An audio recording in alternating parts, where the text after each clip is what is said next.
June 3rd, 2011. This is Emily Carley. I'm here in Decatur, Georgia with Colonel William Hanna. That's H-A-N-N-A. And Colonel Hanna, you were in the Army Air Corps in the 91st Bomb Group during World War II? Yes. Okay. Well, tell me how you ended up in the Army Air Corps in the first place. Well, December the 7th was Pearl Harbor Day, and December the 8th, everyone who was my age and could breathe reported down to the post office or wherever and said, "Send us in, we'll whip those bastards right now." And they swore some of us in, and they needed pilots or flight crew people. So those who had the qualifications, they swore in the Army and put us on a deferred call-up basis. And April the 9th, there was a bill that had been before Congress that was passed admitting married people into the cadet program. And they called me as well as a bunch of other people up, so that's how I got in. Had you already had an interest in flying at that point? A slight interest, not much. I had flown a little bit. Well, tell me about the training that you went through once you were in. Well, the training was miraculous, really, considering the need for pilots, but I went through what they call classification, where they determined for some way or other, and I never did find out just how, whether you were going into the program for pilot training, navigator training, or bombardier training. Fortunately, of course, all of us wanted to go to pilots, and fortunately I was selected to go to pilot training.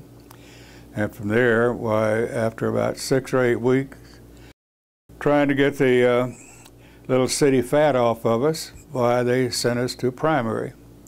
I went to Uvalde, Texas, at Garner Aviation for my training and primary training. And then from there I went to Randolph Field for basic. And from there I went to Ellington Field in Houston for advanced. Well, tell me about some of the things they had you doing in training. Was there anything that really stands out in your mind, maybe that was really interesting to you or even scary? Well, the thing that stands out in my mind most is that I had a crash in basic and I had a crash in advanced. Well, tell me what happened. Well, I had an instructor in basic named Lieutenant Limpert. I'll never forget his name. And he flew me into a windmill and should have killed both of us, but we were lucky. It did injure him. And then in advanced, a rudder cable broke and inverted us on approach, and we tore the airplane up.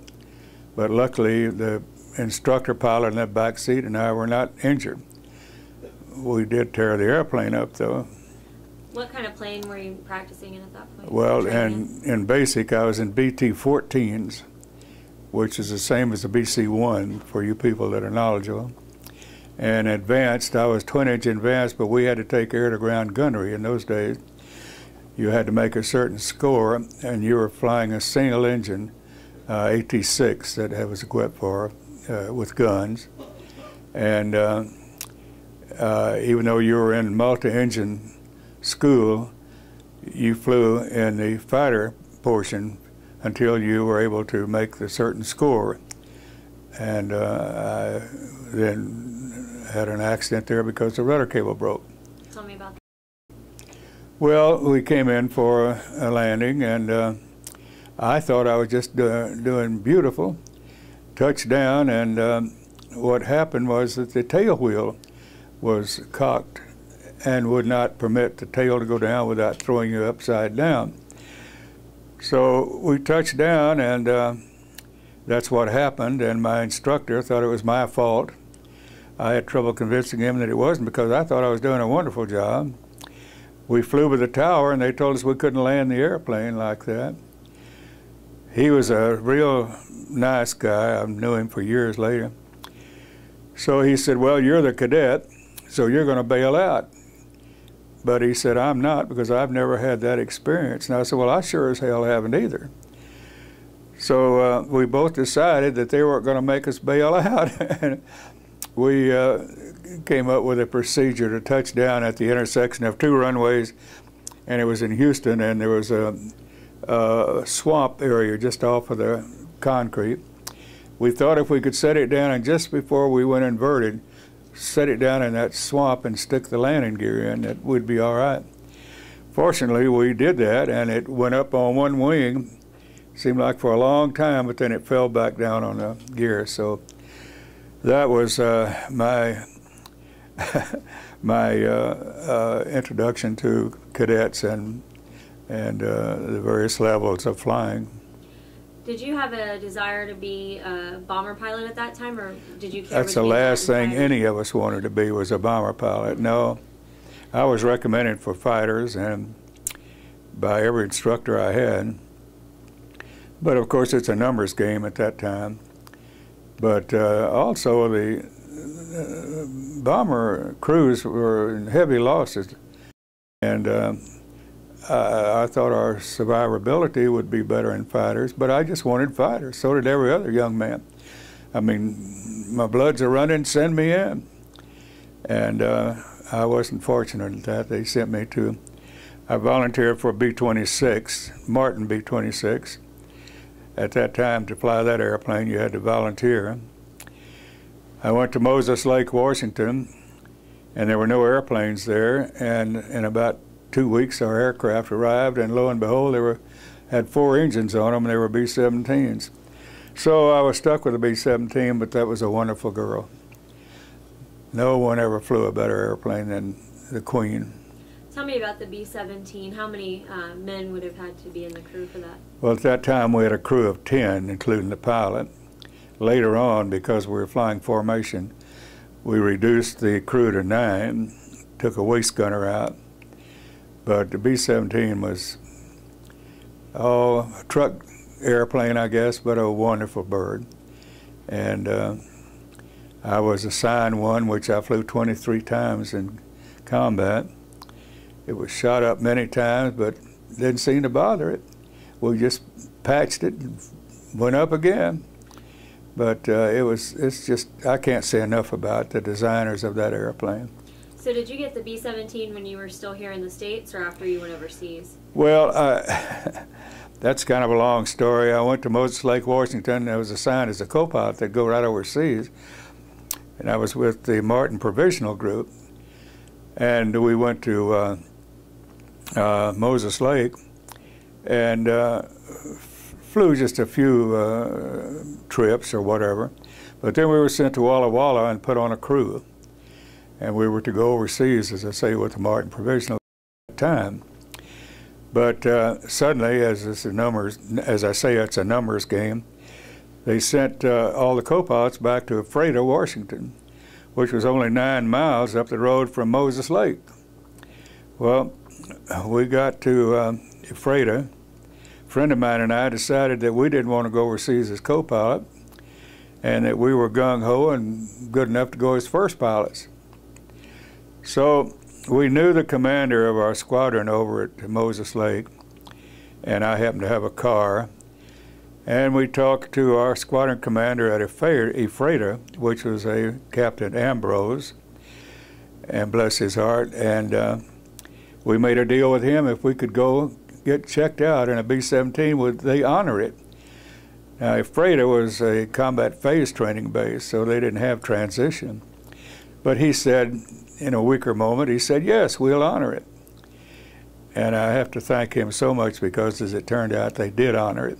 We went over to Moses Lake then, got our old squadron commander, and they were doing transition over there, so we asked him if we could fly on some of the training flights, and if one of his instructors would try to check us out. We made several flights, and we would get seat time as they had it available. And fortunately, both of us checked out as first pilots. My first night landing as left seat driver was a checkout ride for first pilot, which is unbelievable now. You know, you could never do anything like that nowadays, of course. We went back to our home base, and showed our checkout papers to Captain Ambrose. He took it up to the wing commander, or base commander at that time, and the base commander said, well, if they've got enough guts to go do that, I've got enough guts to honor it. So they pulled us off of our cruise going overseas and made us instructor pilots in combat phase training. I never had flown combat in my life, didn't know anything about it, but here I was instructing in it. So we flew about 100 hours a month, and I built up time pretty quick. And then I had the opportunity to either go to B-29s, which I did not want to do, or to take a crew and go overseas. So happened at that time we had a crew that the flight officers were all court-martialed because they had bombed a little town in Oklahoma inadvertently at night, and they salvoed their bombs instead of dropping them one at a time for practice. So I took that crew and went overseas with them, and luckily got in the 91st Bomb Group. A friend of mine had come back from the States who was in the 91st Bomb Group, a man by the name of Geoke, and Geoke made some kind of pull, so I don't know how he did it, but he got me assigned to the 91st. And it was their Randolph field, comparable to ours, and we didn't have Quonset huts, we had brick buildings and much better accommodations. And so were you assigned to the 91st Bomb Group before you left the United States, or once you got over No, England? We were given our airplane at, up in Nebraska, I've forgotten the town. And I had my crew already, so we flew it ourselves over to England, and went to an assignment where all of the new people coming in went there for assignment to the active bases. And as I say, luckily I was there, I think, about 7 or 8 days, and orders came through that I got the 91st Bomb Group. Well, tell me about flying overseas. What was that like for you? Was it During the war? when you flew overseas initially? Well, it was a hair-raising experience. We flew the northern route because I was instructor and had quite a bit of B-17 time at that time. Why, we flew across the North Atlantic in February. I don't know why they flew us across there, but we were told to see if we could make it, which is kind of a gross statement. But we landed at Iceland, and unfortunately my Tokyo tanks had not been filled due to my crew chief's fault, and we almost didn't make it. And in fact, we were on bailout pattern when the weather cleared enough for us to pull everything back and get on the runway. So that was not very pleasant, but then we flew on to England, but the weather is so bad across there that we had to be diverted to Ireland. So I landed at Nuts Corner, Ireland, which my daughter and I have visited.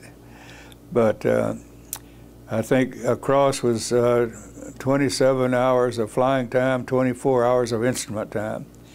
Now, for a little fat city boy, that was pretty astounding. So then we took a boat, went across the Irish Sea, and they went to this organization, as I say, which we were at about. They then sent us out to a combat outfit. But and where was the 91st Bomb Group stationed? At Bassingbourn, England. Well, tell me about arriving there on base and what happened at that point when you got assigned your first mission. Well, when I arrived at 91st Bomb Group, their losses were 92%, I believe. Only about 15 pilots had finished. That's to be pilots and co-pilots, I guess. But anyway, we were immediately told we were going to start flying our missions. And I flew as first pilot because of the time that I had. And had an unfortunate occurrence on the fourth mission. I They told me the bombs cost $10,000 a piece, and I had 8 of them on board, and that was $80,000, which in those days was more than a person felt he'd make in a lifetime. So I was shot up pretty bad, but didn't know how bad, and I brought mine back. Colonel Terry was our commander, and Colonel Terry, we had damaged the wing, and we veered off in the grass. Colonel Terry came out in a staff car and said, "Boy, y'all are sure," and he was saying, "You're sure lucky to get back with that wing damage." I was opening the bomb bay, and he saw those red-nosed bombs in there. He tried to court-martial me, and he couldn't do it because the 1st Division, of which we were a member, had a procedure that a new pilot had to fly 4 missions as co-pilot. And he asked who checked me out, and I said, well, no one. I flew as first pilot. Well, that would have brought discredit to him if he had gone ahead with it. Colonel Martin, who became very famous later, was his adjutant. And Colonel Martin said, "We take this any further?" So I got out of that. But I know that that was wrong. Now, I didn't know it at the time, but I impaired the whole base, and just through not having any experience, and Colonel Terry was right. And why were you not supposed to return with your bombs? Oh, no, you wouldn't take a chance because you didn't know the condition of the airplane. We all had damage, and I had severe damage but didn't know it. And I had a engine shot out pretty bad, but I knew that I could land it on 3 engines, even with 8,000 pounds of bombs. And we got down all right, but it was poor judgment, and I readily admit it now, but I didn't realize it at the time. Was it because of the damage that you could cause if you ended up crashing? If you crashed with 8,000 pounds, they didn't want you to do it on an American base. And so what month and year was this when you got over to Bassingbourn, England? That would have been February of '44. And so were you ready to start your missions when you got there? Well, we were young, stupid, and gung-ho, and I felt like that I could whip the whole German Air Force about that time with just a little help from my tail gunner.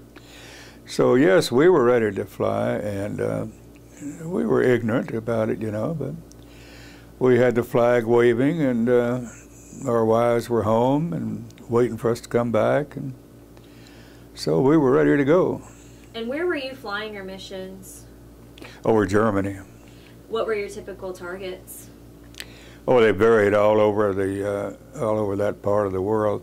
The longest mission I had was Posen, which was about 12 hours and 45 minutes in the air, which leaves you with no gas. I mean, that's the maximum. But we made it back, and the other missions were, I flew the first Berlin mission, as I remember. Then we had 2 other Berlin missions there. That was a pretty tough target. We didn't have fighter support at that time on a long mission. And we did get fighter support, as the world knows, in a P-51 and P-38s. And our safety valve became much better. But up until that time, we were on our own the last half of the mission. And were your typical targets like marshalling yards and railroads and factories and things like that? Yes, that and factories. And I have some strike photos over there.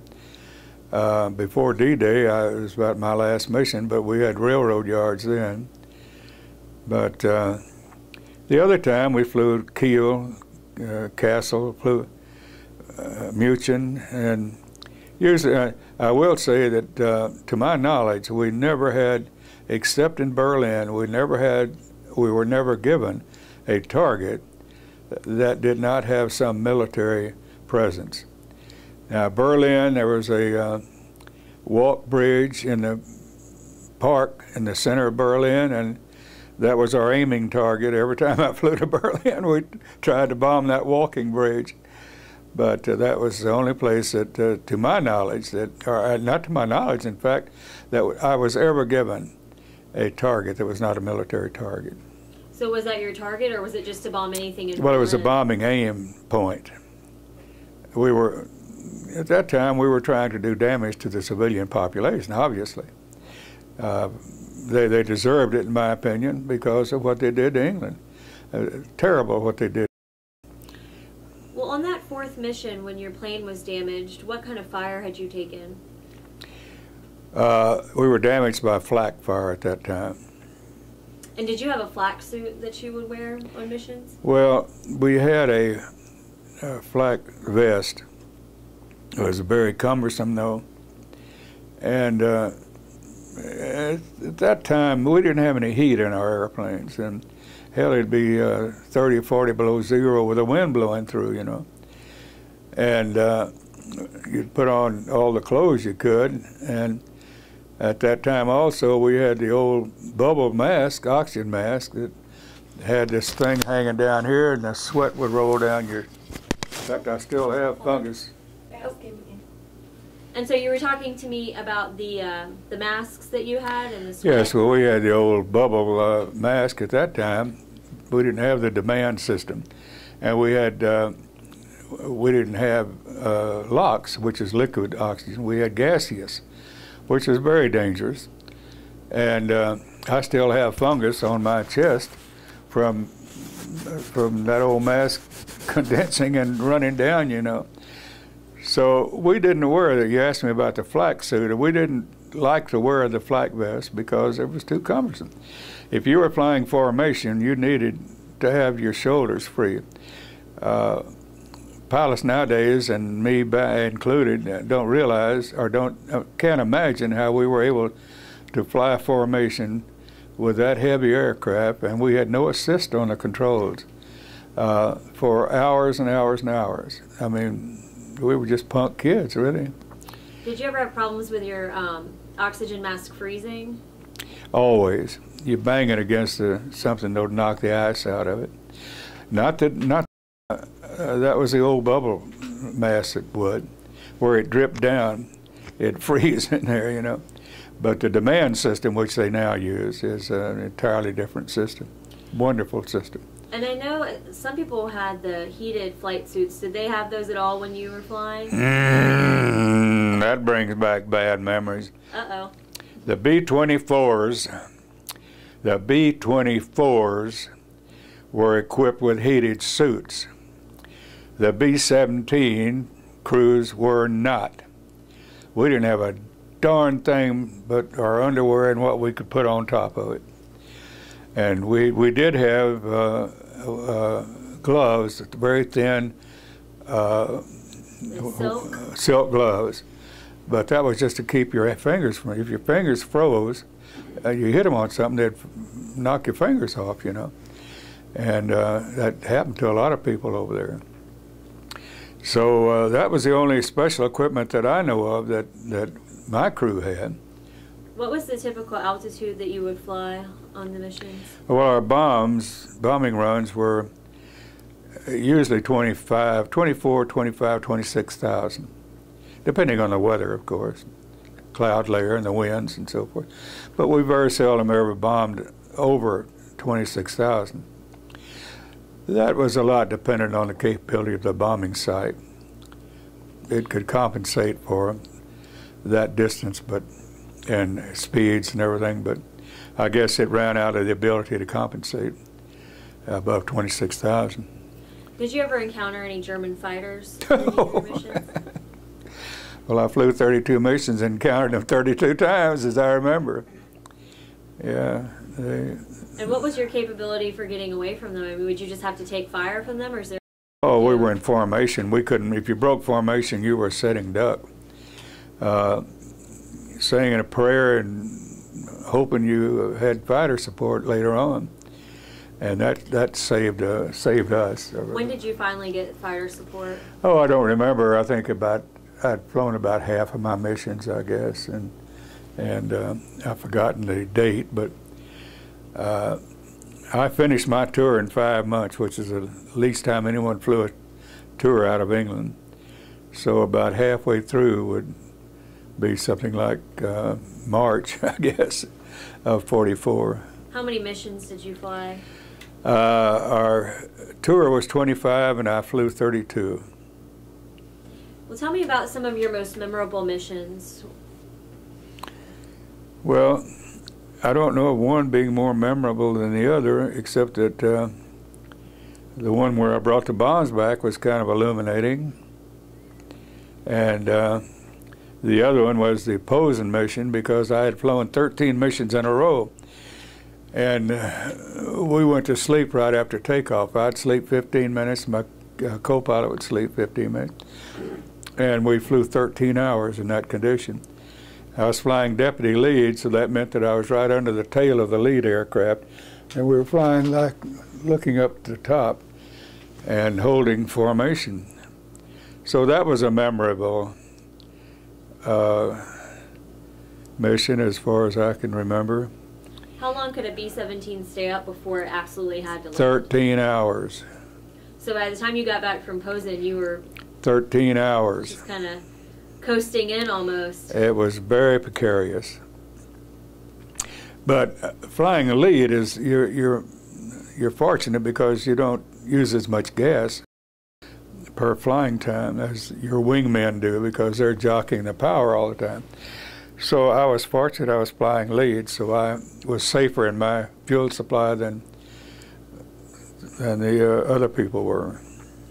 And did you ever see any of the other aircraft that were in your formation get hit and knocked out of the air?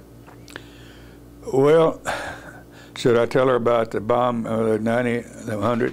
Well, the worst experience I had in that regards was I had been hit rather severely, and I dropped out of my formation into a spin. You had been hit what? Rather severely. And I dropped into a spin, and I recovered at 10,000 feet. And you need protection, and at that time, if you were by yourself, you didn't stand a chance. And I was trying to get back up under a formation of B-17s that were coming over. That's called the bomber stream. And I got under this one formation, and the fighters hit them, and after about 2 minutes, I guess, there was only 2 aircraft left up there, and mine was one, and one in that formation, which turned out to be the 100th Bomb Group, which became rather famous or infamous as being annihilated twice. We felt they brought it on themselves, and I'm going to digress from my activities here, but they had a commander that on several missions got up there and dared the Germans to come up. They were cowards and so forth, and you didn't do that. And the Germans said, well, we will oblige you, and they came up and annihilated the 100th Bomb Group twice. And to that is that in Springfield, I met a person across the street from where I live. His name was Bill, well, whatever. And he was flying that airplane in the 100th Bomb Group. That was the one that was left. And just he and I in the sky. And then here all these years later, we lived across the street from each other. He was severely injured, but anyway, we were neighbors then. Did you see anybody bail out at that time? Oh, we always counted the people who bailed out, yeah. We hoped that 10 parachutes would be seen, but we'd count them and make note of it, because at debriefing, while we would tell, how many men got out of the airplane. So were other planes in your group shot down during that particular mission when you got out of formation? We had all the groups. The bombers were all, we had, as I say, when I reported in, their loss rate was about 90%. The 100 or yours? No, my 91st Bomb Group. And the loss rate was very high in bombers, but after we got fighters, that of course reduced. No, a bomber cannot stand up to a fighter. A fighter is he's aiming a platform. His guns are part of what he's riding on, and he aims at the platform. A bomber has to aim their guns aside from where they're going or where they are. So there's no, I mean, one for one, a bomber can't, and I don't care how many guns you got on a bomber, it can't fend off a fighter. all the time. Sometimes you get lucky. So where had your plane been hit? Well, the worst one was in a wing spar, but it's hit several times. I had a 20 millimeter come through the cockpit, came right across my left shoulder, through the instrument panel and out the nose, and it was a red nose, so it was an explosive shell. If it had done what it was supposed to have done, it would have blown the cockpit off of the airplane. But it exited the airplane. All it did was make a hole through the side panel, through my instrument panel, and out the nose. So those things happen there. And then at the same mission, I had the engineering officer call me and said, "I want you to come down and see what I've got." And he had gotten a 20 millimeter explosive out of my gas tank. And if that had exploded, it would have blown the whole airplane up. So I had two dum-dums that, and at that time we knew that a lot of people in Germany, the slave labor, they were kind of helping us and sabotaging some of their production, you know. Maybe that was what happened and saved me, I don't know, but that was as close, I guess, as we came. And would you have known the fighter was on you before you started to get hit? Oh, Were yes. they that quick? Oh, yes. You would know they were there before? Yes, every gunner, was trained to look out for incoming aircraft, you know. And what was that like, knowing that there was a fighter behind you and just kind of, I guess, bracing for what was going to happen? Was there anything you could really do to prepare? It was awe-inspiring. Well, you know, a pilot of a bomber sits there. It's like on the bombing run. We'd go into a bombing run, and all the fighters, our fighters, would leave. They didn't want to go across that bombing target, that target, because that's where the flak became very, very heavy. So you're under a fighter attack, and or the bombing run, the pilots just sit there. You can't do anything, and it's not a very pleasant situation. At least even a gunner in the waist is busy, and he's not thinking about what might happen to him. But a pilot's sitting there wondering what is going to happen to him and what he can do to save the airplane and the crew. So it's, excuse me, it's an environmental situation that you're trained to take care of, but it's not pleasant. Did you ever see any German fighters get hit and go down? Oh yes, a lot of them. Not as many as I wanted to see, but yeah, a lot of them. My crew got one. In fact, that day that we got into the 100th, the fighters came through the formation, and they weren't expecting my airplane down there, and where they came out the bottom, all of a sudden I was sitting there, so they didn't even fire at us. And as he went back at my aircraft, my tail gunner shot one down. Was it the same fighters that had hit you when you went down? Or yeah. I guess you may not have even known who it was at that point. Well, I saw the guy in the cockpit, but I didn't know him. But you think it was the same ones that had been firing on you? I have no idea. Yeah. Well, this is one that went through the 100th bomb group. I know that, but he didn't shoot at us because he didn't expect to see us there. And was anybody in your plane ever hit? The youngest man on my crew was my radio operator. I think he was 18 at that time. And we had a chunk of flak come through the side of the aircraft. He was at his table with his finger on the key, the radio key, and that flak knocked the radio and the table out from under his finger and burned his finger. We tried to get him the Purple Heart, but they wouldn't give it to him because it didn't draw blood. And it scared him to death, of course. We had a big hole in the airplane over there. And then about 2 missions later, we were under a fighter attack, and his gun was up overhead. He got up out of his chair, turned around and unslung his gun, and a piece of flak came through almost the same place, hit him in the back, and pushed him clear through the bulkhead wall, out on top of the ball turret gun, tore his mask off and everything else. But it must have been right at the termination of its energy capability, because it didn't penetrate. He had a big bruise back there. We tried to get him the Purple Heart because he's scared to death. but didn't draw blood. But he said he wasn't flying anymore, but he did. So that was the only time that that I had a member of my crew injured. And you mentioned his age, and how old were you at this time? I was 20. And I might have been 21, I guess. I guess I was 21.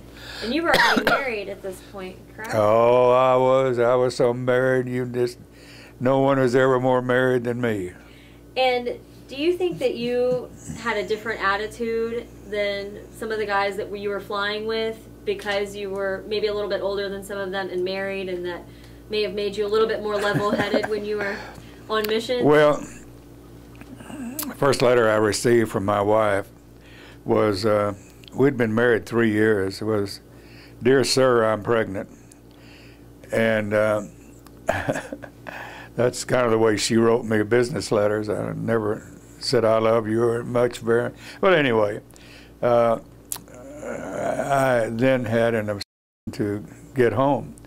That's the reason I flew my missions in a little over 5 months.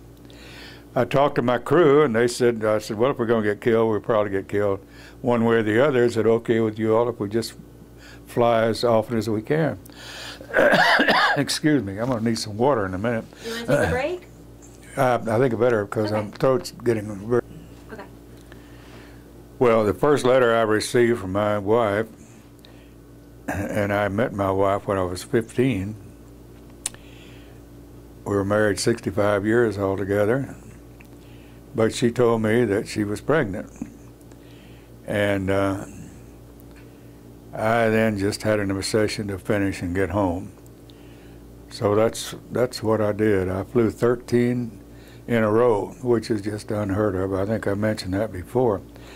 Not bragging about it, but just the situation was, you know. So we finished me and my crew, we finished our tour in of 25 missions, and I had to volunteer for an additional few in 5 months and 4 days, as I remember. And why did you end up flying more missions than was required? Well, 25 was a tour at that time, and we had what we called a no-ball target come up. Well, each squadron had one lead pilot. Excuse me, we had 4 squadrons, so we had 4 lead pilots. That meant that each lead pilot would fly every 4th day, which made him stay over there a long time. Well, that didn't bother most of the people, but it bothered me because I wanted to get home. So we had this no-ball target come up, and all the lead pilots wanted to get credit for it. They got permission to get in the same airplane. A no-ball target is just right over the coast, and drop your bombs. Had a target, of course. In this case, it was a flak school, and this was one of the few aircraft shot down that day. Had all the lead pilots on it except me.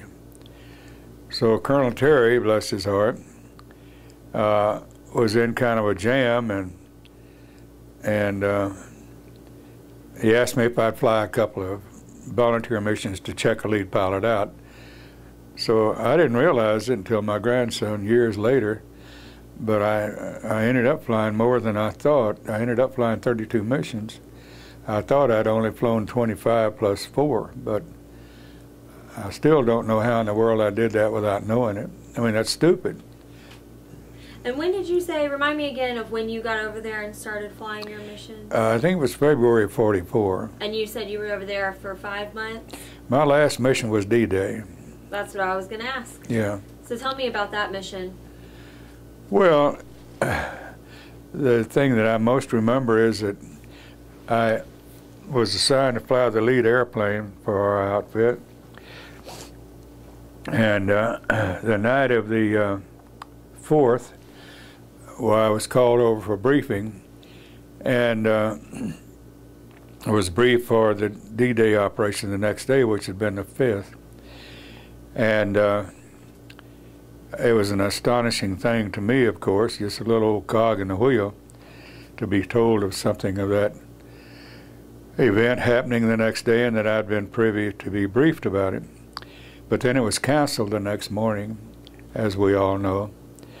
So the next night, night of the 5th, I was called back over and briefed, and then we got in the airplanes on the 6th, and we did fly that mission, and we did have D-Day. We didn't know we were going to when we first fired the engines up. The thing that I most remember about D-Day is the marvel of humanity and the production capability of this country and the Allies, I guess. There were enough ships. I was, as I say, I was the first airplane over there, so they had not started the invasion when I dropped my bombs. People say we scattered our bombs all over, but I know we didn't. I'd bet my life. I know where my bombs hit, and they were just on target, right up from the beach. But it was a marvelous sight. Just, I mean, I really can't describe it. It looked as though.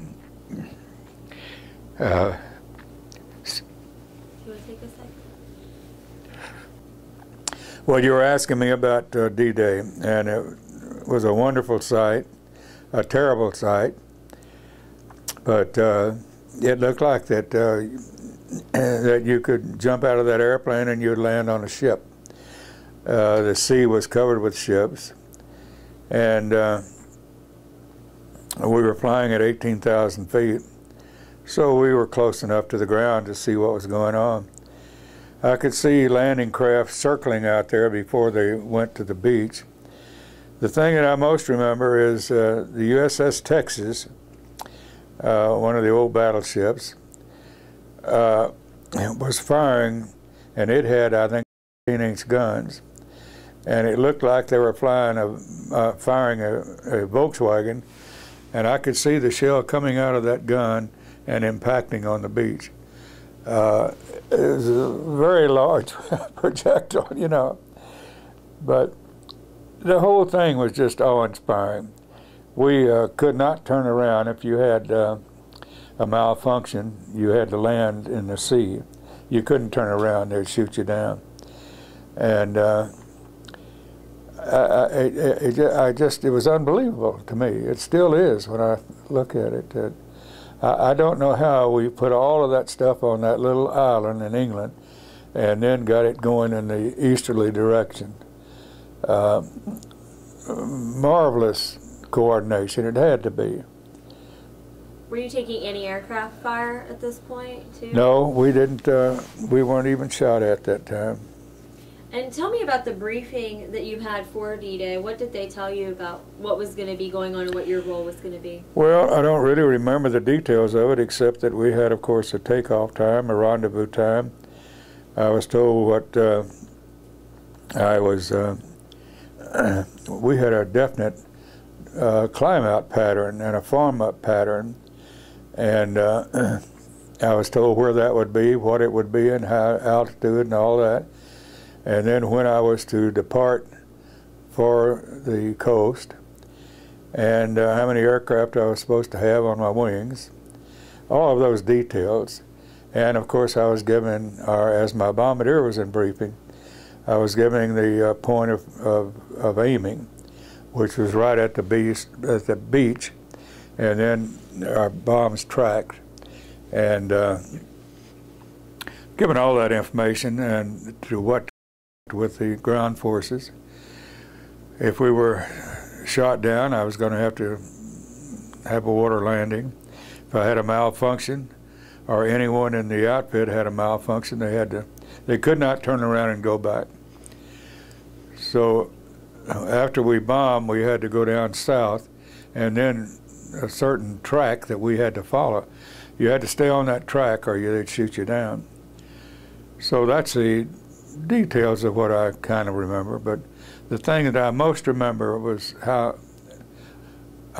proud I was of my country, but how awe-inspiring it was for me. And what, so you bombed France and you bombed Germany. Were there any other countries that you flew missions over? Well, Poland, Holland, Belgium,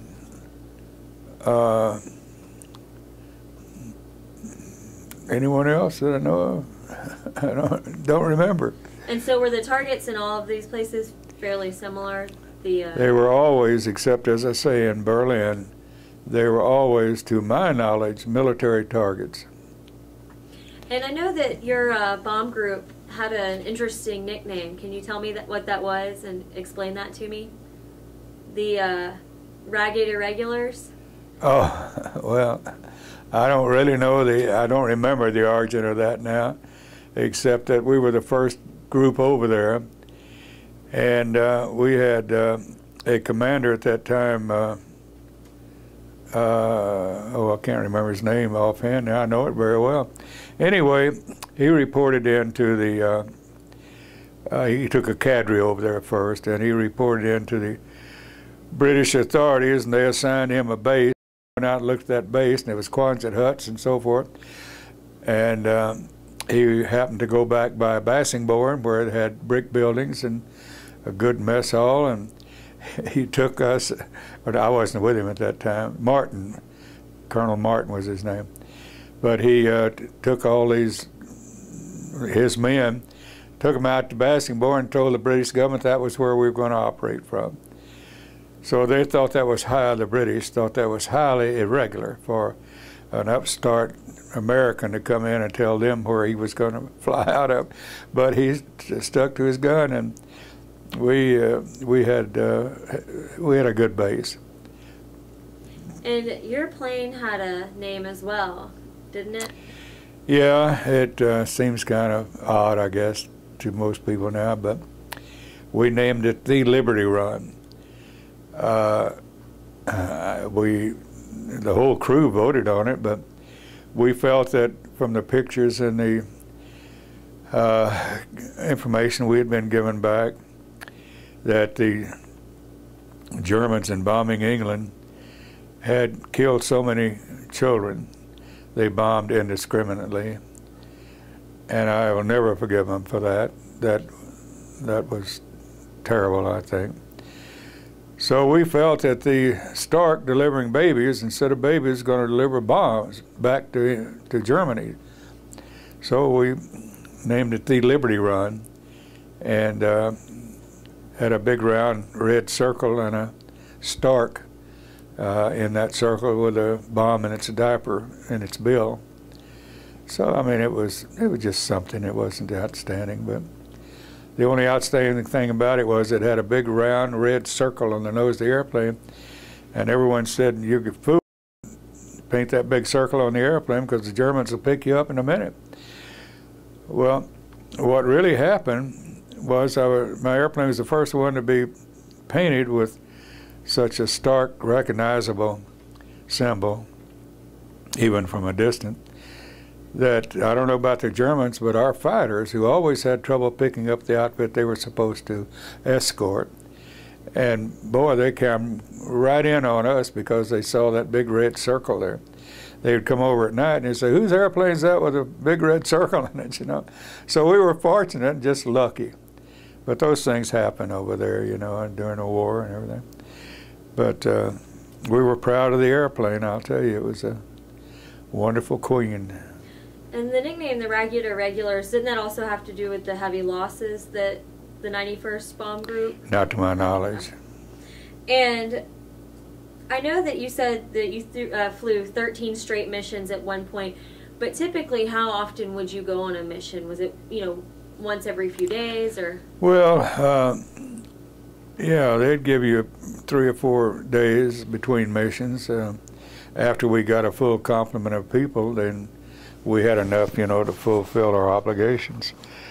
But when I started, they'd let me fly as often as I wanted to because we didn't have crews. And I wanted to get home, as I say, and my crew was willing to go, so we flew 13 of them in a row, which was unheard of. And it was foolish, I know it was, but we were young and we did it. And did you always have the same crew, or did you sometimes fly Always with had the different- same crew. And then tell me, or just kind of talk me through a normal briefing, like getting up, what time you would get up, and what that would involve. Well, most missions we'd get up at, they'd come wake us up about 2 o'clock in the morning, and we had 30 minutes to dress, and went downstairs to waiting trucks, and we went to what they called breakfast, which was Brussels sprouts swimming in grease. See, the problem was that was not normal eating time, was when the crews were fed. It was in between midnight and breakfast. We had, sometimes we had powdered eggs or something like that. They did the best they could. And after that, at a certain time, we were put back in this truck and hauled to briefing. And briefing is usually at 3:30 or something of the sort. And we were briefed on the mission that was coming up. And after that, and depending on your religious beliefs, while you, in my case, met the priest, and then they put you back in the truck and hauled you to the equipment shack, and you got your equipment. And everything was, I'm saying it was routine, but it was by time. And so frequently there's a difference in time. But then after we got our equipment, we were hauled down to the flight line and taken to our airplanes, and our ground crew had already warmed the airplane up and was there. And then we pre-flighted the airplane and loaded our equipment on board, and we sat out there and waited for engine start time. That was at a certain time. And engine start time, of course, we were back, they started the engines, and then we waited for, we had a signal system, a flare, and if the mission was aborted, you got a red flare. If the mission was go, you got a green flare. We taxied out and lined up for takeoff and waiting for the flares, and green flare while we pushed the power and went. So that was the routine. It was about the same all the time. And then upon landing, while we were debriefed, you had to go to a security officer, and that's where you reported anything unusual, reported what happened on the mission, anything you observed which was in any way indicative of what the Germans may be doing. Well, you had to report. And such as, I saw the first jet aircraft. It didn't attack us, but it was really not a jet, it was a rocket aircraft pulsating, and we reported that. So that was the routine of it. What was it like seeing that? Well, we didn't know what it was, of course. It was awe-inspiring, but it scared the hell out of us, to be frank. Nothing could keep up with it. We didn't know the capability as a fighter, though, and that we just saw the airplane at a distance there. Then later on, they got the jet aircraft, and that was a formidable weapon. If they had progressed with the jet aircraft when they first flew it, we would have lost every bomber we had over there, I think. We had nothing that was comparable to it or that could withstand that attack. And did the base that you were, the base there in Bassingbourn, did it ever get attacked? I mean, was there ever air raid? One time was all that I saw of it, and someone dropped a bomb on one of the fuel tanks. We had a big explosion and a big fire and a lot of activity from that. That's the only time that I was aware that we were bombed or attacked. Well, I shouldn't say that, because a couple of other times, two I think in fact, we were strafed by German. We thought they were going to another See, the bases over there at that time were very close together. In fact, we had a lot of instances where you thought you were landing at your base and you landed at another base. They were so close together. And that also caused a lot of mid-air collisions. So we were, especially on farm-up, we were flying on instruments, and so often you'd get prop force and you knew that some guy was right in front of you or something. And you had to be right on the money for time. You'd fly a certain heading for so many minutes, and then you'd change and go to another one. And that kept us separated. But we thought that in this case of being strafed, that probably the Germans were going to another base. The bombing was the only time that I witnessed that. I did witness several buzz bombs, though, in London. Was that when you were on R&R? Well, we didn't call it R&R. We said we're going to London to get a beer. The only R&R I was on was after I flew these 13. They grounded me, and we were sent to a flak home for 8 days, 8 or 9 days. And so when you saw the buzz bomb, did you see them hit, or did you just hear them? Well, a buzz bomb was terrifying because you would hear it, and then you might see it, but you would hear it. And it was clack, clack, clack, clack, clack. It was a jet, and it was a rocket. And when it cut off, then that was going to bomb and go down, you know. And on 2 occasions, I was under it when it cut off, but it went on over me, I guess, because I don't know where it was. But it was terrible. I mean, that kind of warfare is indiscriminate, you know. And I felt so sorry for the British people, but the actual tenacity that they had saved this country, which, by the way, I'll make a point here for whatever they want to do with it. We as Americans think that we won the war, especially flight crews. In fact, to digress just a second, there were more flight crew people killed during World War II than all other services combined. Did you know that? I didn't know that either until I read it.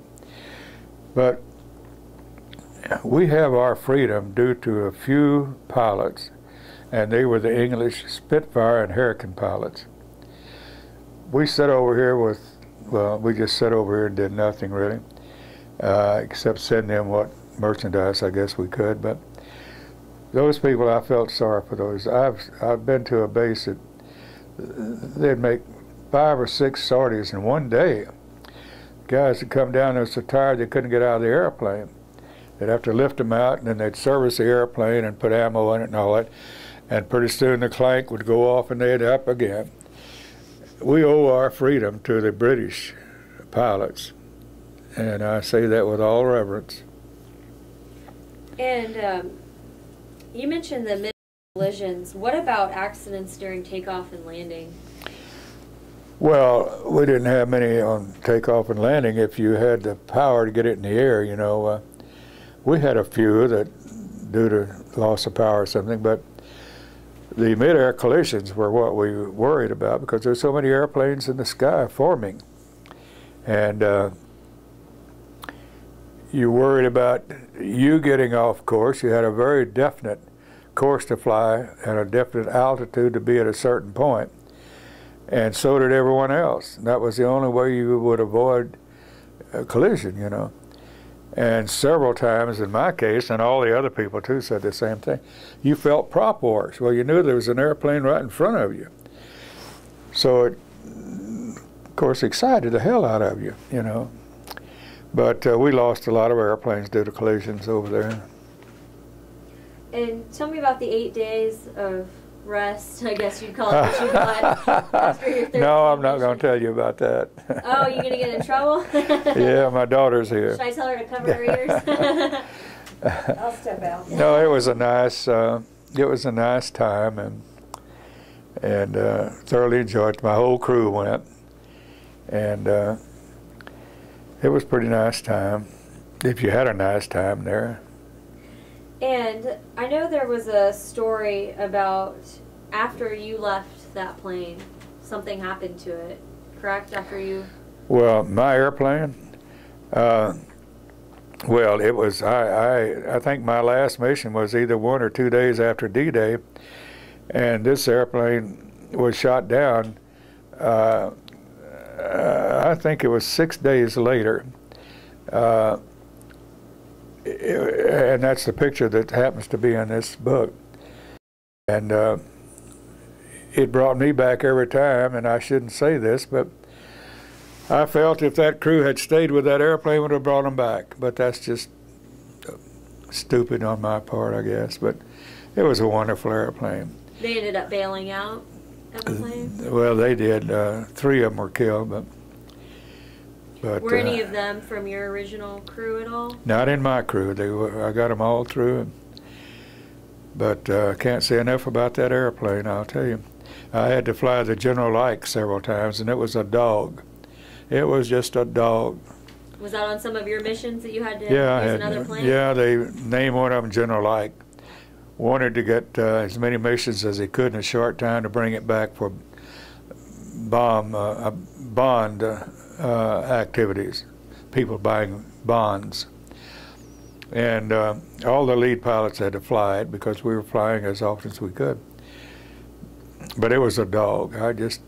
My airplane was, it was outstanding. So would you fly that when your plane was maybe being repaired or something like that? Or? Well, not necessarily. I'd fly it because they told me to fly it. I wanted to get another mission on it. But I guess sometimes when my airplane was not in service, I had to fly it.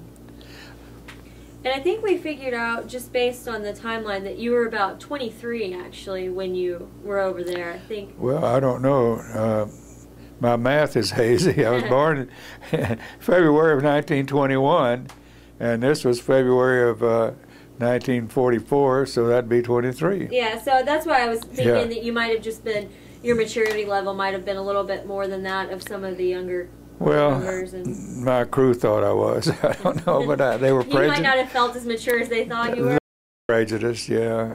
But see, I instructed in the States for a year before I went over there. And then I know you had originally been assigned to a crew before you joined, or before you went to take training on the B-17, which you had decided to do when you were still in the States. I was a co-pilot. What plane? What? It was a B-17. No, but before the B-17, when you were still in the States, you were assigned I was in the States. You were assigned to a crew though that was going to go overseas. That's right. Two crews. What was First one I was Walla Walla, and they took us off, all the co-pilots off, and sent us to a freighter, which is another base, and assigned us to another crew that was going overseas immediately. They needed co-pilots, I guess. So when I got to a freighter, I was assigned to another crew that had, had orders to go overseas. I was assigned as a co-pilot. I didn't like that. Right or wrong, I felt I was as good as anybody flying that airplane and better than most. Thank God. I mean, we all felt that way, you know. So that's when I worked the deal with the other squadron commander to get checked out.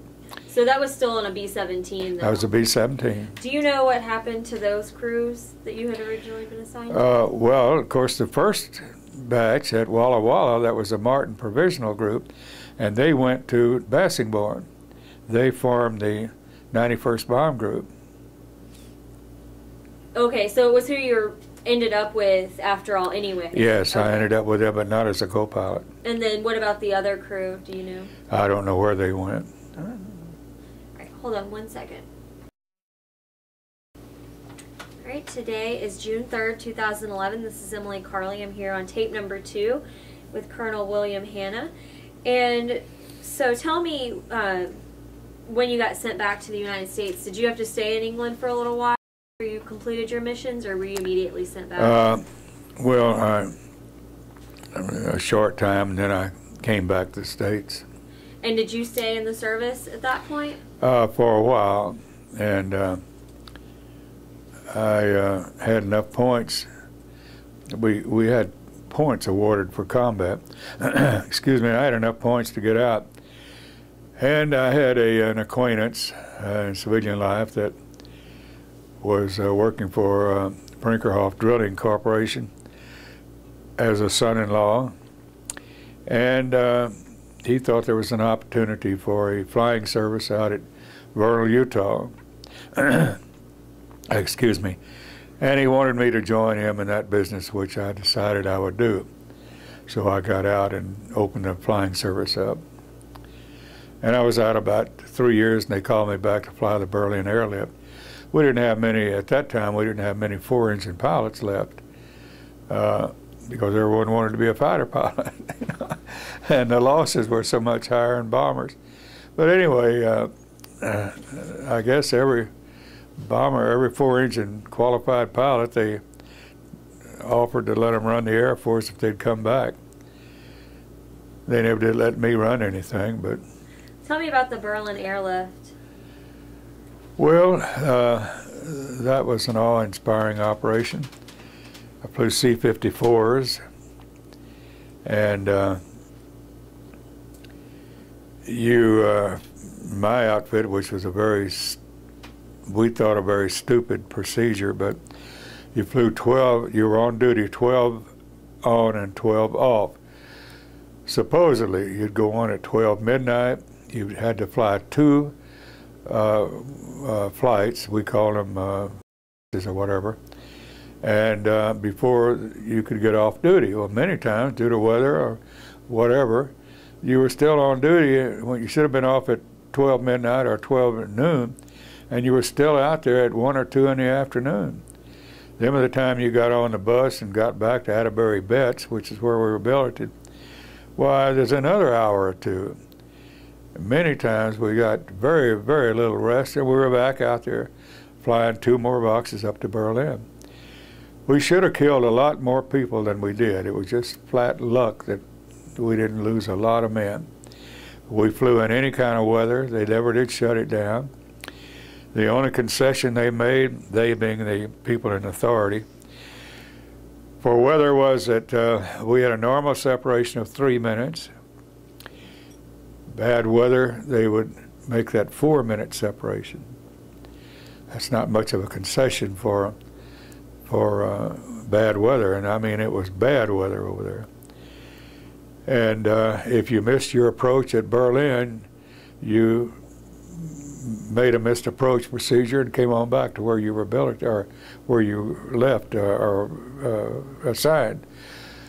That's the kind of operation it was, and it was very tedious. What was the purpose of the Berlin airlift? To supply Berlin with all of their requirements to maintain their independence. So what kind of things would you be taking?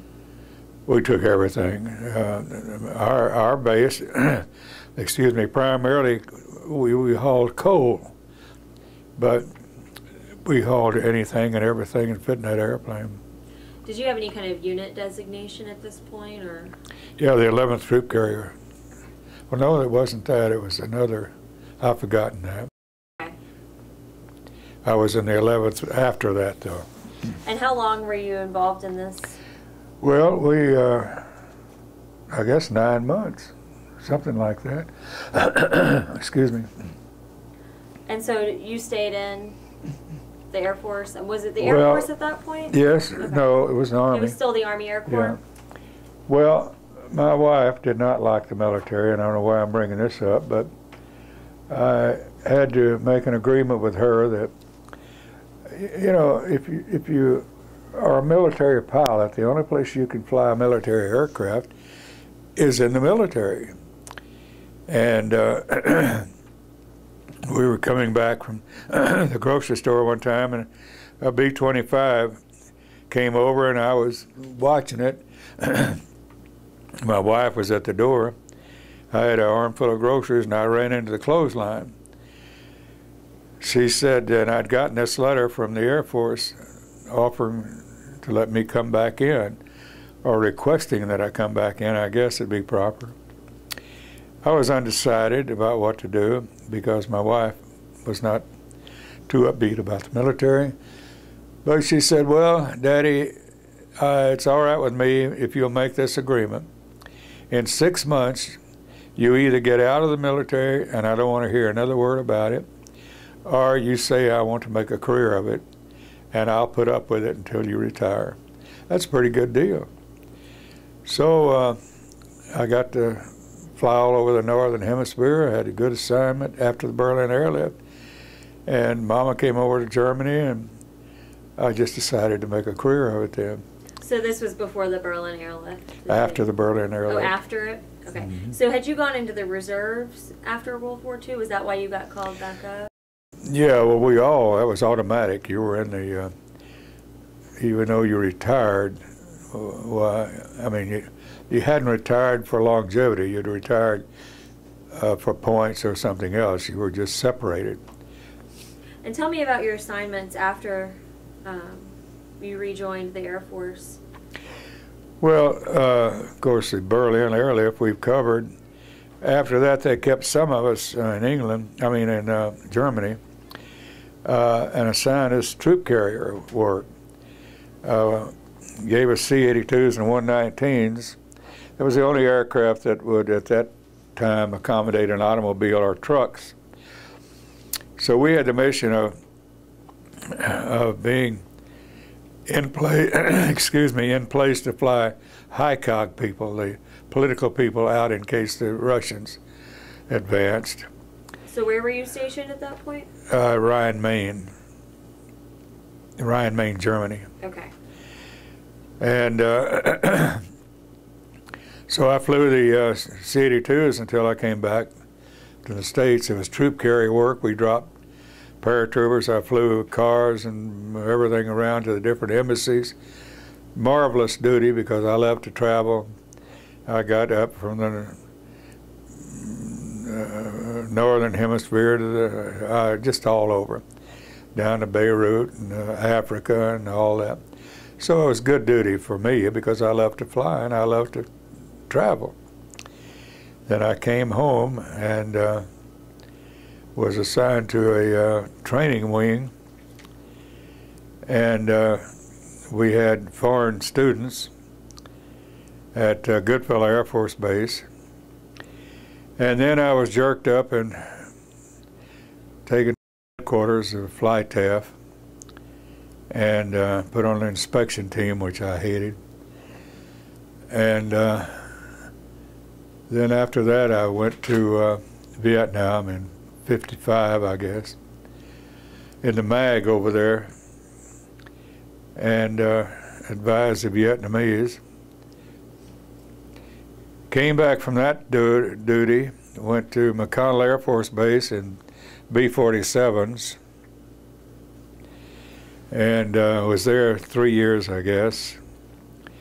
Then I was taken to SAC headquarters, which is the only place in my knowledge that you're an idiot before you walk through the front doors and then you become an expert. Tell me what that was. SAC headquarters. Well, I was engine manager of the B-47 engine. I had 3,300 engines. Anytime one of them failed, I had to go brief the generals what the hell I'd done wrong. It was a miserable assignment. I hated it, still hate it.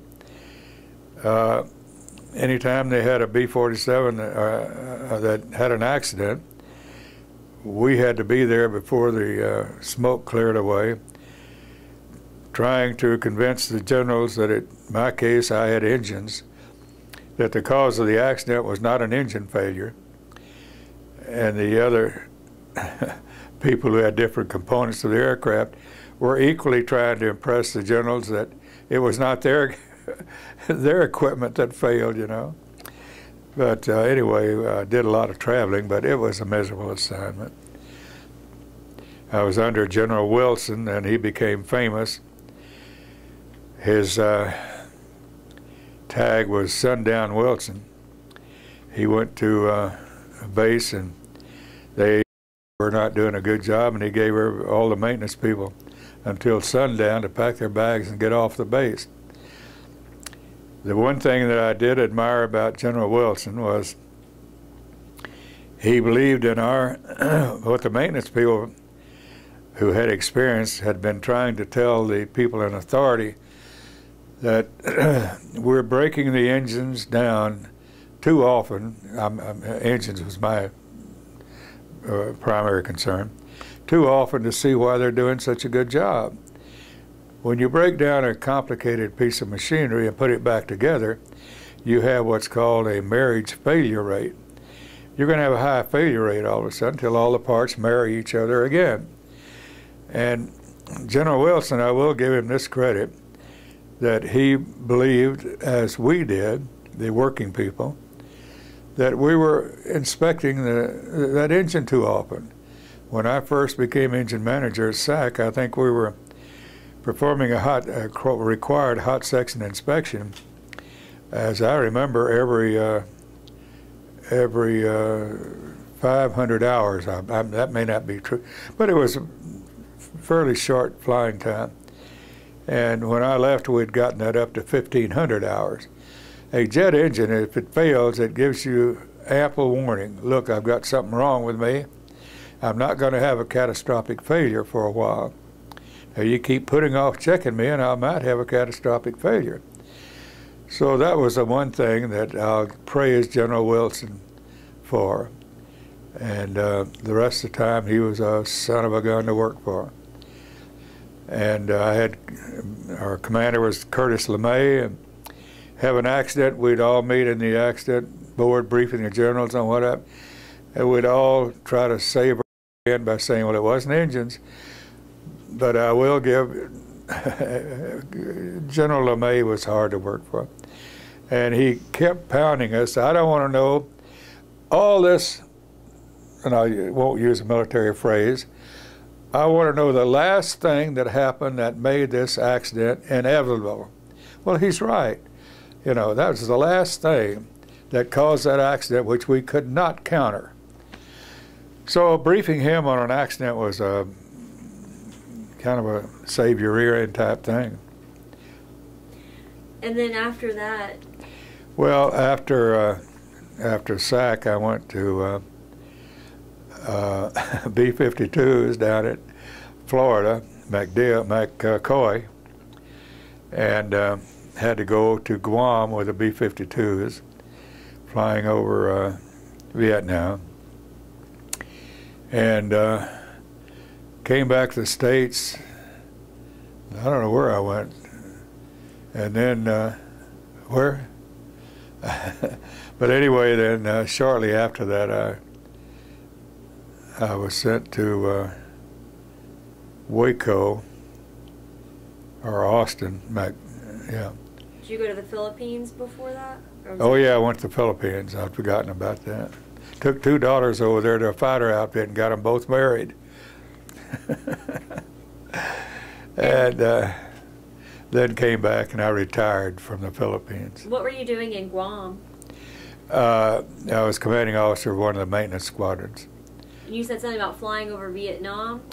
Well, I flew several missions, not as a pilot, but as an observer, really. But not, I mean, not as a crew member. That was all very specialized, of course. What were you doing? I was observing the different functions and reporting on what I found to report on. On the planes, or? Well, everything, the crew, everything. What was the purpose of having flying over Vietnam, though? I mean, were you? It was bombing Vietnam. Okay, so. Yeah, it was during the war over there. So it was on bombing missions over Vietnam? Yes, And what was that like, doing those missions? Well, you were just flying in a big balloon, tube, and the only exciting thing was when they let go all those bombs. Well, you felt it, you know, but then we had to air refuel en route, but it was a very tiring type of thing, just, you know, and if you're an observer, you're not active in the crew, and the crew wonders what the hell you're doing there, you know. So. And how many times did you fly those missions? Oh, not very many. I don't. I think 4, but I wouldn't. I think 4. I don't know whether that's right or wrong, but. Did you ever take any fire on those? Not to my knowledge. They may have, of course. And then you said, in the 50s, you were in Saigon, advising the Vietnamese. Yeah, I was in the MAG. Yes, advising and setting up their Air Force. Tell me what the MAG is. military advisory group. And so what kinds of things would you advise them on? How are you helping them prepare? Well, I had maintenance teams that I had at different bases, and they were trying to show the Vietnamese how to maintain airplanes.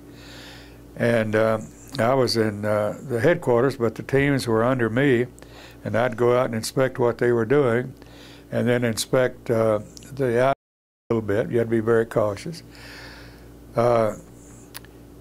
That was a year duty, 1 year duty.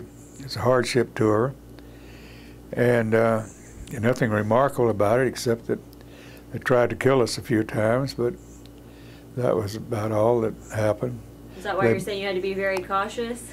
Well, you had to be cautious because of the old save face in the Oriental thinking. If you went to one of their President Key was a captain then, and we were setting him up with a fighter outfit. And I inspected his organization, and I made one mistake. I said, well, your men are not acting in a positive way. They'll get a malfunction written up, and then everybody wants to kind of sidestep it. Well, we had a lot of that going on there. We had people, a lot of incidents happened, but as an example, we gave them big fire trucks. They have an automatic, when the batteries go low, automatically the generators will come on to bring the battery up so they can start the engines. Well, the little Vietnamese would sit out there and think it's time for that generator to come on, and why isn't that generator coming on? Pretty soon they would override that safety circuit, and they'd wear out all the generators, you know. I was inspecting our little field maintenance activity at Benoit. I had the commander with me, and we were going through the shops. And here sat a little Vietnamese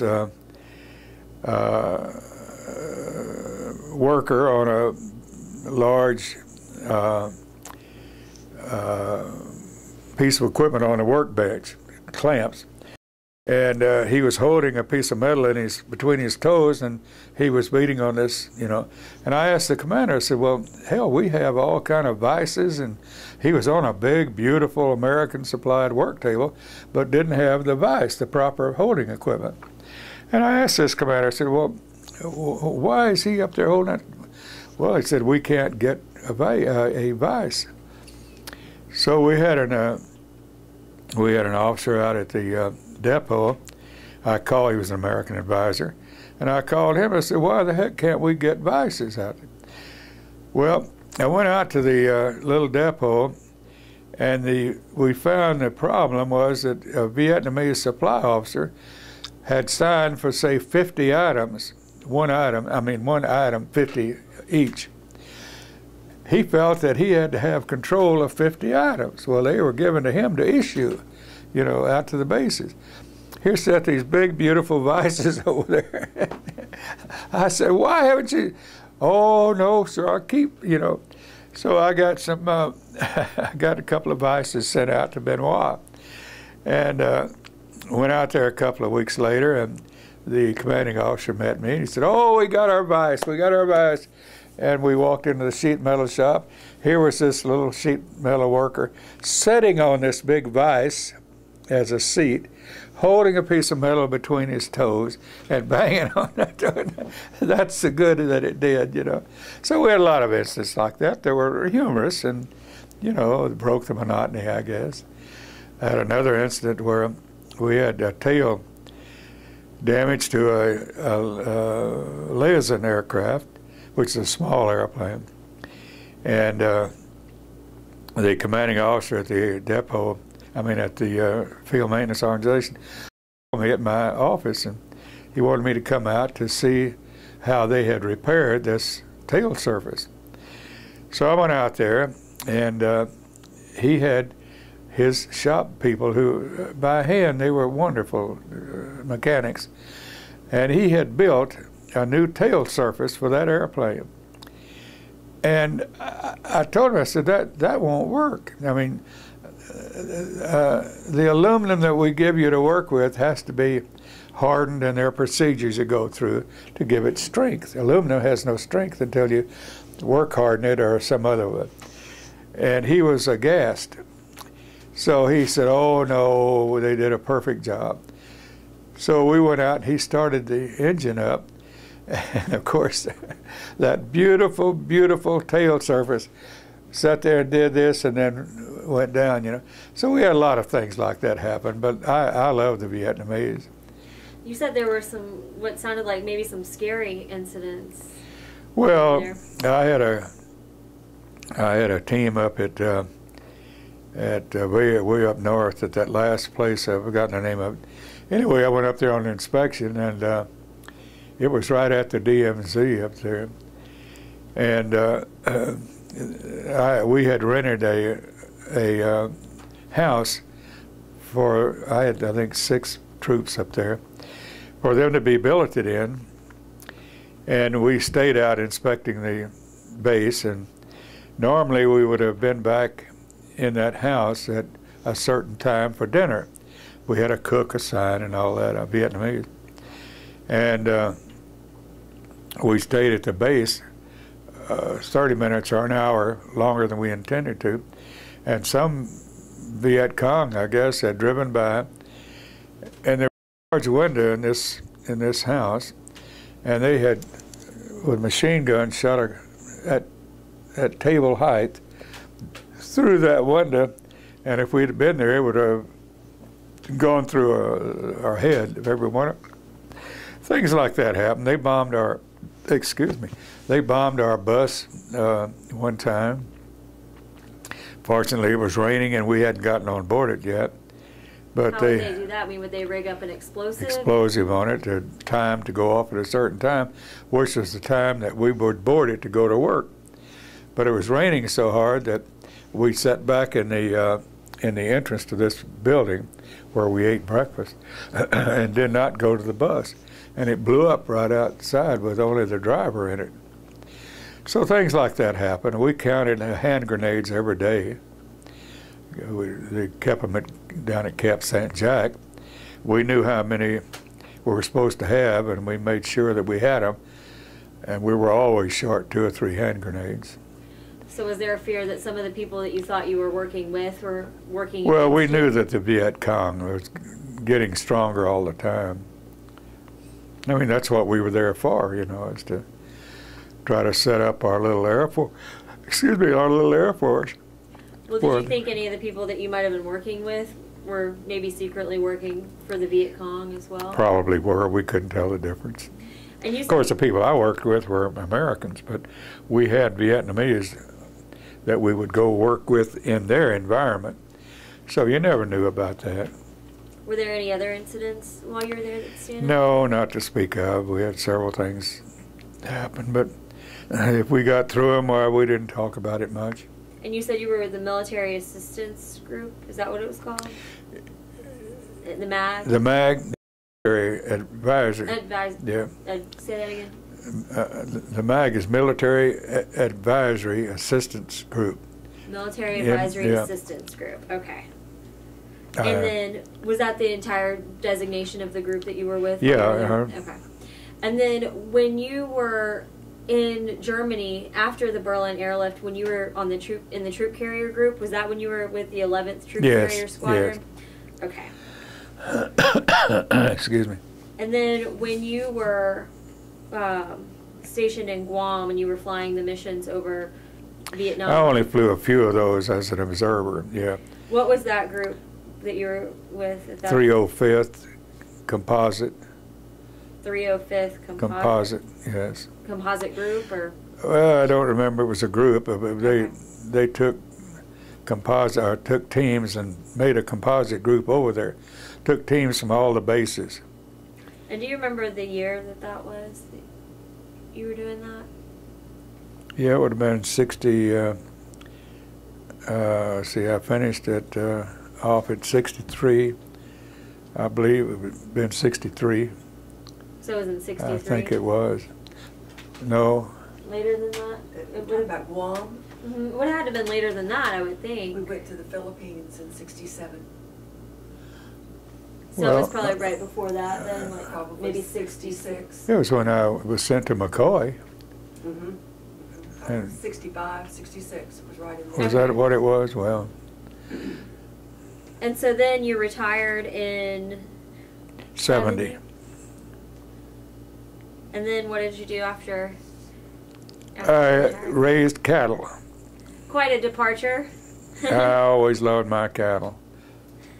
And so you were doing a lot of maintenance work. So I was always in maintenance. Well, when did you get this training though? Since that wasn't what you had been doing during World War II, when did you get this training? Well, I was a pilot in World War II. I was a pilot throughout my career, but they sent me to engineering maintenance school for a year, and from that time on, I had a maintenance AFSC. And where? So then I had different activities in maintenance. I stayed in maintenance, but I was still a pilot. Where did you have that training? It was in Rantoul Okay. in Illinois. Say that one more time. Rantoul. Okay. And so did you continue to get maintenance training throughout your career on the different types of Well, equipment? yeah, you always had to upgrade yourself, and new things would come out. You had to be familiar with them, yeah.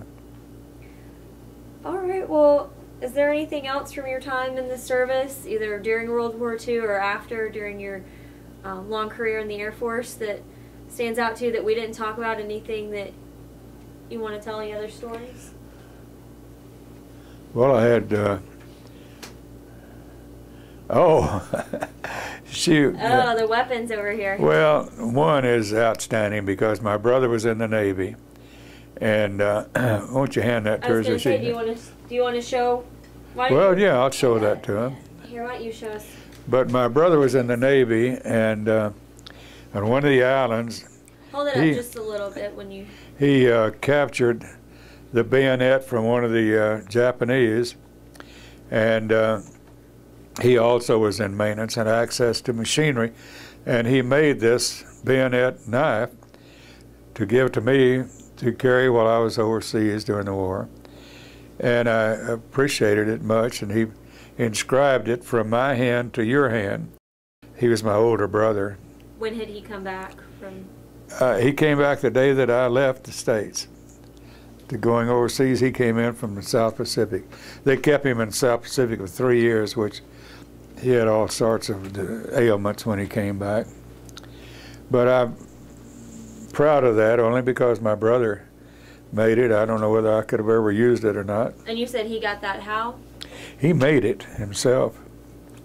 From a bayonet, though? From a Japanese bayonet. And was it just you two brothers that were in the service, or did you have other? No, just he and I. Well, is there anything else you'd like to include on this? Oh, there's another thing here. See, you're holding out on me. Well, no, give me the other one. You want the other one? Yeah, that. It's heavy. Do you want just this one? Yeah, that one. This is my son-in-law's weapon now. But the only interest that we have in this is that it was issued to me in 1944, and my things were sent back to me. I didn't bring them back. And inside of the parachute bag was my .45. I carried this for every mission that I flew, and never had to shoot anyone with it. I don't know whether I could have or not, because a pistol was not formidable against a cannon or a machine gun. But anyway, that's the only thing about this. It's a beautiful gun, and I'm proud of it because I kept it. I tried to turn it back in, but they didn't want it. So I just have kept it. So it's just a memorabilia. Gave it to my son-in-law, though. Oh, okay. Give me that, darling. This is I think they call it a B-15 jacket or something like that. Hold that up in front of you so we can. Oh, okay. And this is what we were all issued at that time. It's a goat skin, and is very good as a ward trying to ward off air around engines and propellers and so forth. And this is the patch for the 91st. Tell me what that patch is. It's some, like this one I have here, isn't it? Well, you younger people would know that. We had a funny paper character, if you remember, and what was her name? Jersey? Hairless something, and oh, the older people remember it. I can't think of it now. They were funny paper characters. Lonesome Joe, anyway, whatever. And hold that one up there. So well, this is a patch for the 91st Bomb Group, which is the same thing as on the jacket here. And we were pretty proud of it. Hairless Joe, and I forgot, Lonesome Polecat or something like that. All right. Look in the pocket of that jacket. Something you left in there. I left in here? I didn't leave anything in here. Been in there since World War II. Oh, now Zippo lighter. I smoked in those days. Yeah, it's my old Zippo. How about that? It's a good lighter. could you smoke in the plane? I did a few times, but I didn't want anyone else smoking in there.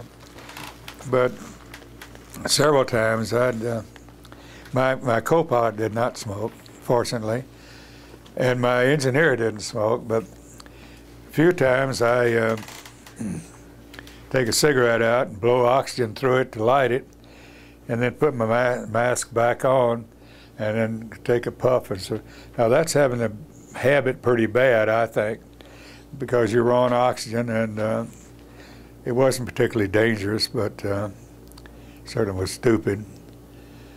But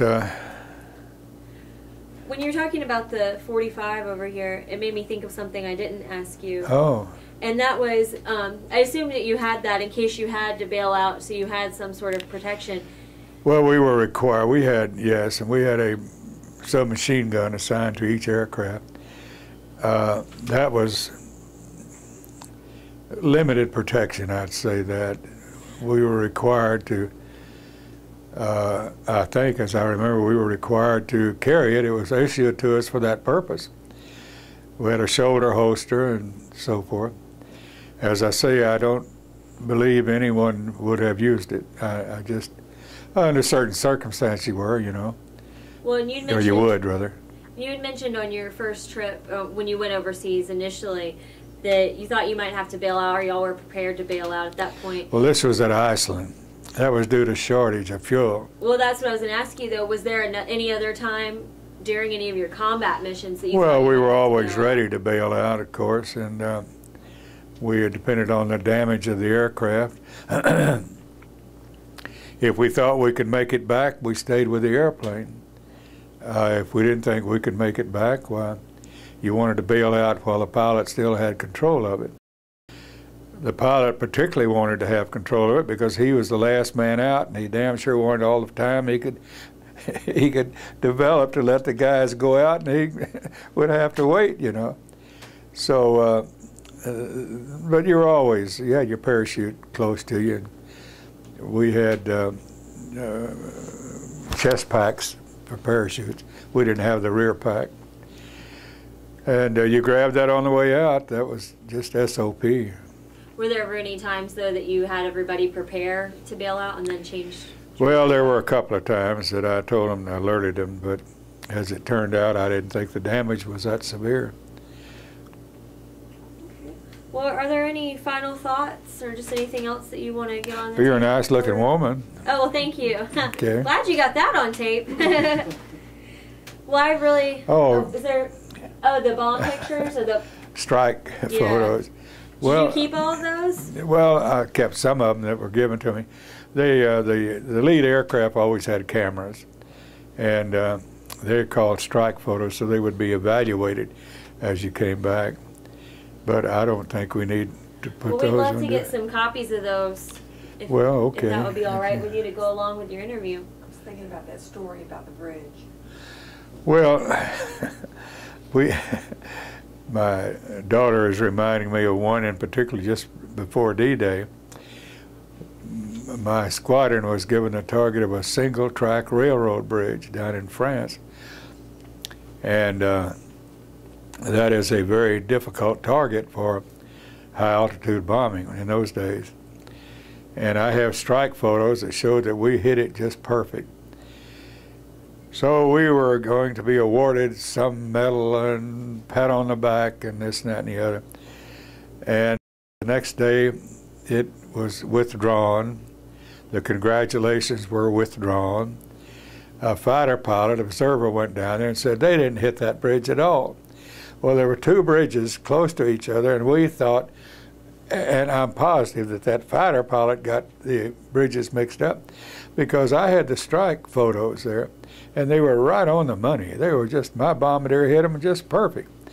Well, and the wingman and the other part of the formation dropped on my smoke bomb. And you can see that smoke bomb coming out of the belly of my aircraft all the way down to that bridge. Just perfect. But that fighter pilot, that observer, said we didn't hit it. We wanted to get him by the back of the neck, but we never did find out who it was. Are there any other I side stories like think that? I'm pretty dry. I don't. All done. There's some funny stories that you haven't told. You haven't told me the funny ones?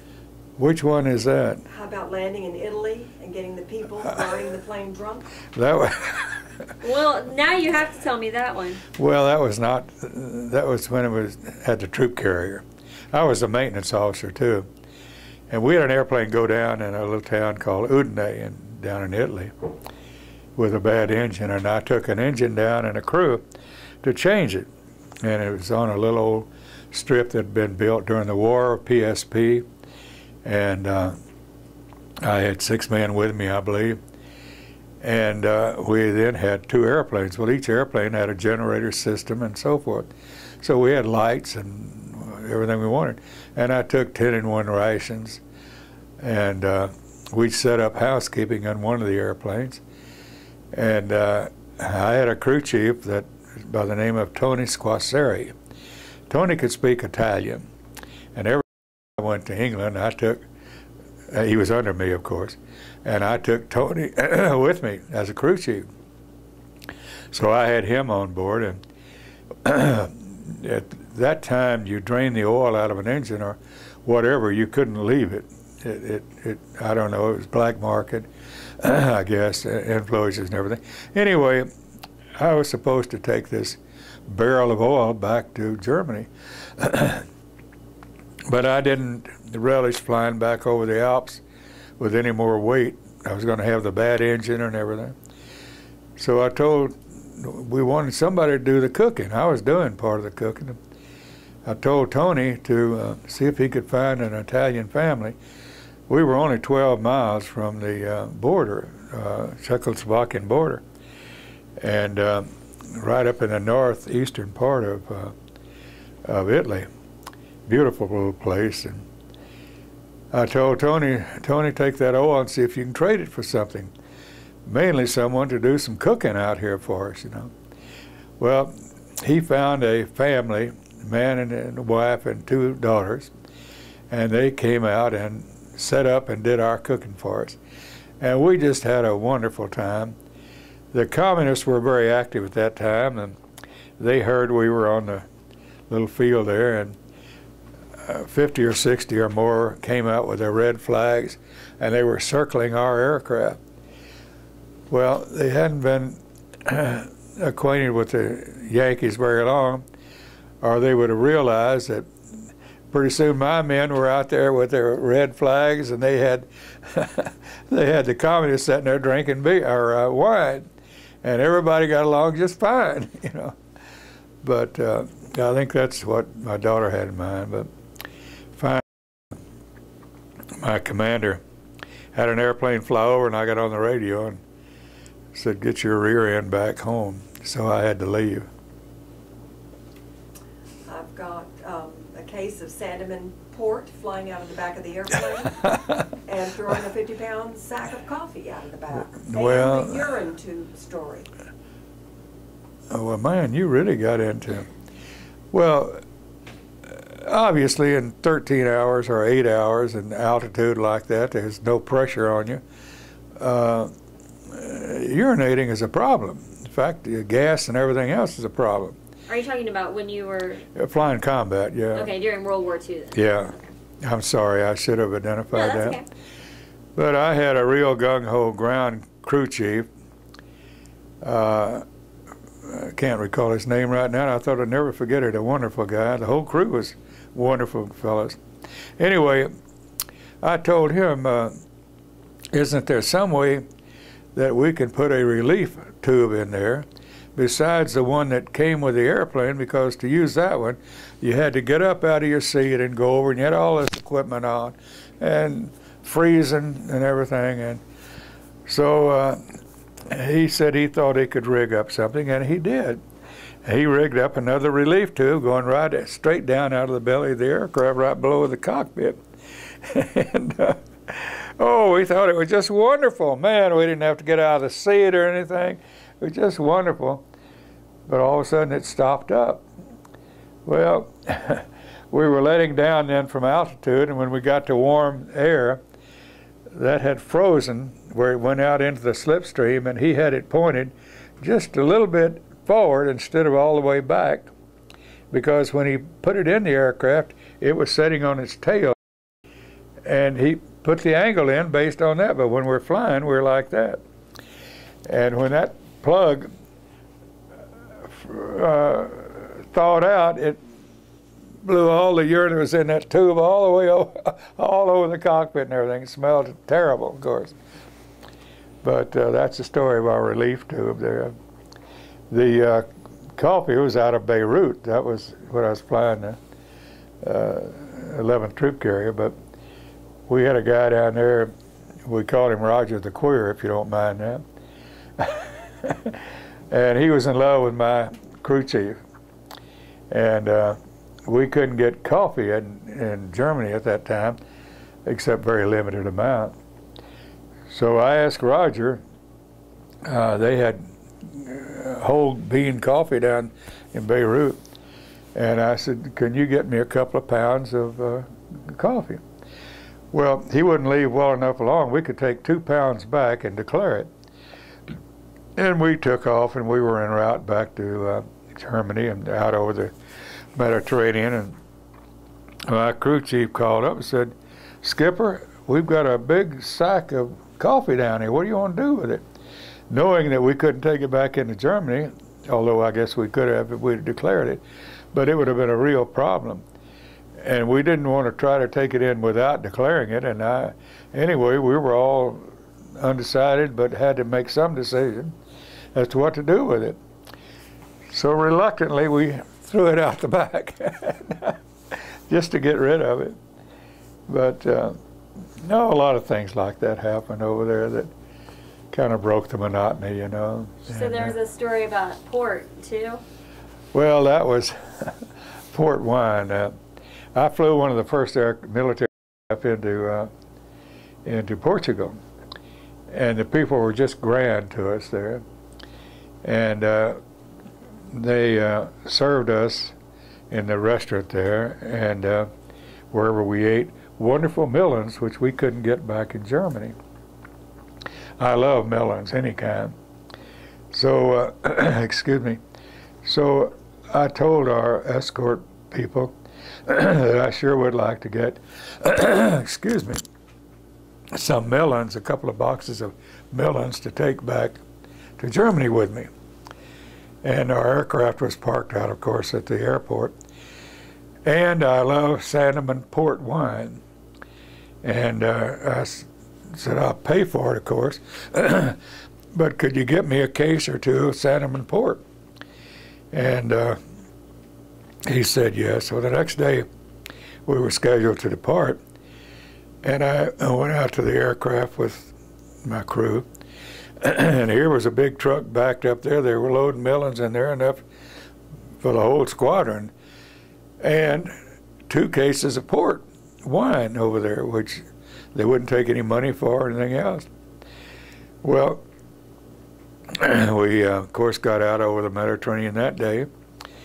And my crew chief thought we couldn't take this wine back, so he started throwing it out. He'd throw it out a bottle at a time. But they were also opening some of it and swinging it down. And I think they threw out one case, I believe, and I had one case left or something. And I had one bottle left several years later, and who broke that bottle? But my young daughter over there. And was that when you were at 11th Street? Yes, that was. We had taken a car down in Beirut or something, I've forgotten what. But we had a lot of little stories like that that you don't remember all of them. You don't want to remember all of them, you know.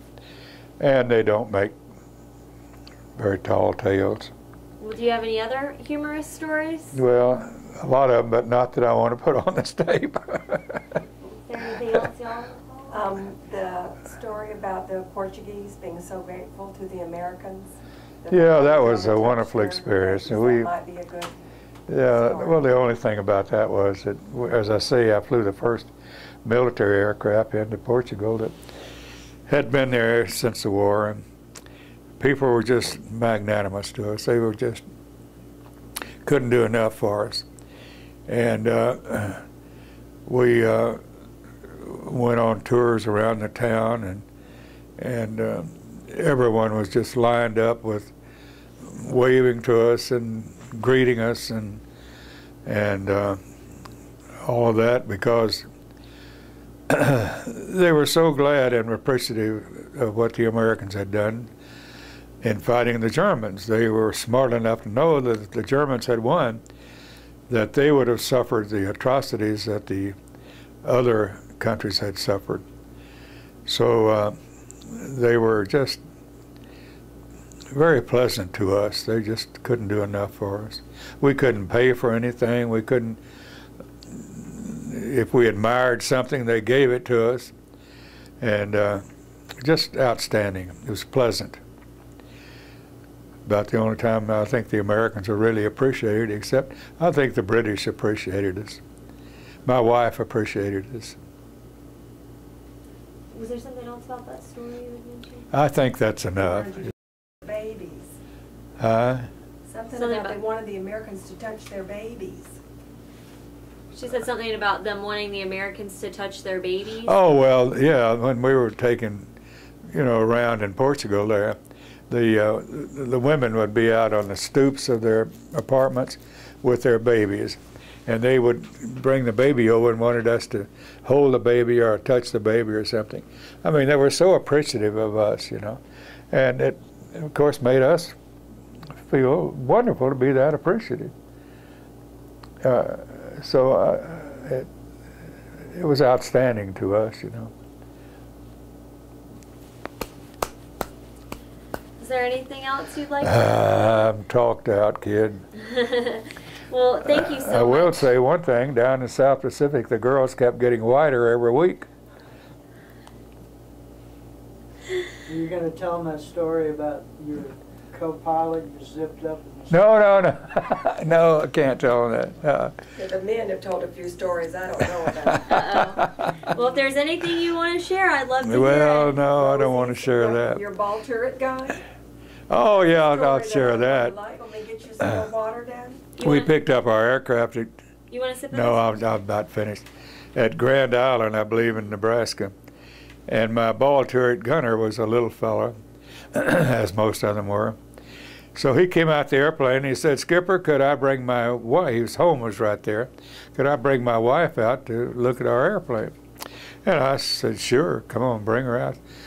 Well, a little later we looked over here, and here came this couple with this little fella and his wife, about a foot taller and outweighed him at least 50 pounds, and her name was Rose. So we painted Rosie's little thorn on the ball turret gunner, and we often wondered after the airplane crashed in Germany what those Germans thought that meant. But he was a good guy, and so was she. But she's a big old corn-fed gal, and And where was that he brought up? That was at Grand Island when we picked up our assigned aircraft, and we were going to fly over to England. So it was by their home, and he brought her out to the base. You have any more, Chris, that you think he can tell? No, I think that's. I think I'm talked out, really. Well, I really appreciate you sharing your stories with me today. It was an honor to hear them, and I thank you for participating in our project and for your service to the country. We certainly appreciate It's embarrassing a little bit. I'm not a hero. I did the best job I could do with what I was told to do. And I didn't do any more than a cook who cooked my dinner when I came back did if he did a good job on it. I don't know, but I just have never been. Anyway, whatever. I'm glad to do it. Well, we appreciate I didn't think I would, though.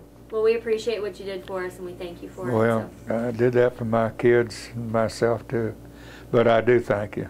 Well, thank you very much, Colonel Hanna. And you're a very pretty girl. Well, thank you.